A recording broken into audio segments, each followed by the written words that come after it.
A question that I get very, very frequently regards, if you've got a floor standing speaker or, a stand mounted bookshelf speaker, or even just a bookshelf speaker sitting, on a surface of a cabinet or in a bookshelf, is what feet should I use? Should I use, rubber feet? Should I use spike feet? What's the best to use? And do I need to even use feet at all? Can I just have the speaker sitting on the floor? So today I'd like to answer those questions, based on my experience. I'm sure that I'll get some conflicting opinions in the comments, and that's perfectly fine. Whatever works for you is great, but I've set up a lot of systems over the years and on a lot of different floor surfaces, and I know kind of what tends to work best. So to answer, the question about can I just have my bookshelf speaker or my floor standing speaker just sitting flat on a surface with nothing underneath it, no feet at all? The answer to that one is a definite no. And the reason is think about, you've got this entire surface of the bottom of the cabinet is now contacting, the bookshelf or the floor. If it's a floor standing speaker, you've got a large surface area there. And I can guarantee that the floor underneath the speaker is likely not perfectly flat. And why that's important is you're going to have some voids in there. You've got a large surface that, remember, no matter how well braced or what material is, a speaker cabinet is going to vibrate. And that vibration on the bottom of the speaker is going to be, transmitted over the entire surface area to whatever it's sitting on if you don't have some sort of feet. And if there are voids there, as there will likely be, you can actually get buzzing. I've run into this. I've seen people with big floor standing speakers in a room sitting on a natural hardwood floor, which is not perfectly flat and smooth. And at some frequencies, you could actually hear some buzzing coming from the underside of the speaker. So yes, you absolutely need feet of some sort. Now, obviously on a bookshelf speaker, you're not going to put, necessarily big spike feet to have it sitting on a shelf or a cabinet. You can easily get these little, rubber bumpers, as we call them. Many speaker manufacturers, including ourselves, actually will supply some of these with speakers. And that just, now you have only 4 points of contact between the bottom of the speaker and the surface that it's resting on. So you've minimized the surface area down to 4 tiny little points. And also, because it's a rubbery compliant material, you're going to damp and prevent some of that vibration from being transmitted or transferred down into the surface that the bookshelf speaker is sitting on. Now, these little bumpers are going to be way too small to support, a large floor standing speaker. So again, rubber foot or spike, what's best? Well, if you have a solid surface floor, so whether that's tile or concrete or laminated or natural hardwood, plank hardwood flooring, so we're assuming that there's it's a solid flat surface floor, no carpet. We'll get to that in a minute. You really have the option of using either. Rubber bumpers can be, or rubber feet can be good because they will restrict the amount of signal from the cabinet that's transferred into that flooring. Also, many people don't want to use spikes and potentially damage their hardwood floors, for instance.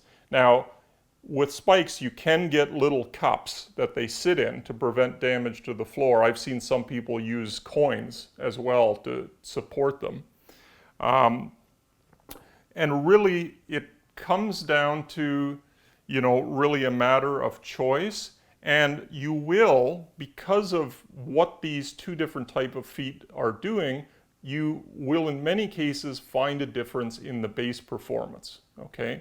So if you have a little bit too much bass you're finding in the system, you may actually want to look at a spike foot instead of a rubber foot, because it's going to drain more of the low frequency vibration energy from the speaker and put it into your floor.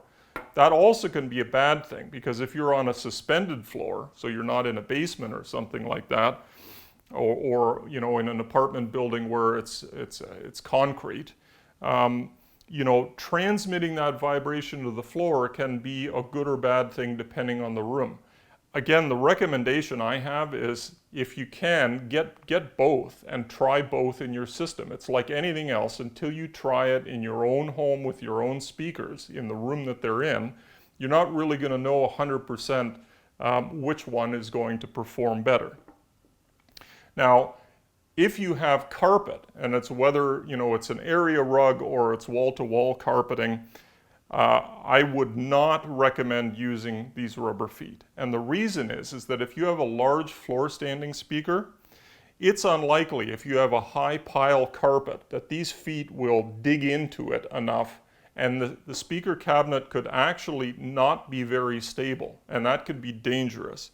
So in those cases, I really recommend spike feet. So anybody, any customer who I talk to that says, what feet should I get? And they say that they have carpeting, definitely go with the spikes. The other nice thing is the spike will go through the carpeting and now be coupled to the flooring under it, whatever that surface is. So that's an important thing. Now, one top tip that I'm going to give you in terms of setup hints, and another reason why, you know, these sorts of feet are important on floor standing speakers in particular, is because they're threaded. Now, threaded doesn't mean, you know, just so that they're easy to get onto the cabinet. It allows for level adjustment. And this is something, again, that I see people completely ignoring with their speaker setup. In many cases, the floors in your house, particularly if it's an older home, are not going to be perfectly level. So what happens? Now, side to side leveling is not as critical, but if you can do it, you might as well. What is really critical is the front to back leveling. And the reason is even a change of a few degrees in the level or the plumb of the front baffle of the speaker can significantly, depending on the design, change the characteristic or frequency response that's the first arrival at your seated listening position. So if you have one speaker that's tilted a little forward and one speaker that's tilted a little back, you know, you actually could have between the two speakers quite a significant difference in amplitude response. Now, many will say, well, really in a good designed or a well-designed speaker, you know, the vertical amplitude response family should be good within a few degrees, so you shouldn't worry about it. Well, I know in my experience that even a slight adjustment to the leveling to make sure, the front to back leveling, to make sure that those front baffles are perfectly straight is extremely important. It's just another tool to perfectly dial in your setup. So give it a try. I hope that helps answer the multitude of questions I get on what feet I should use. And again, as always, keep those comments coming.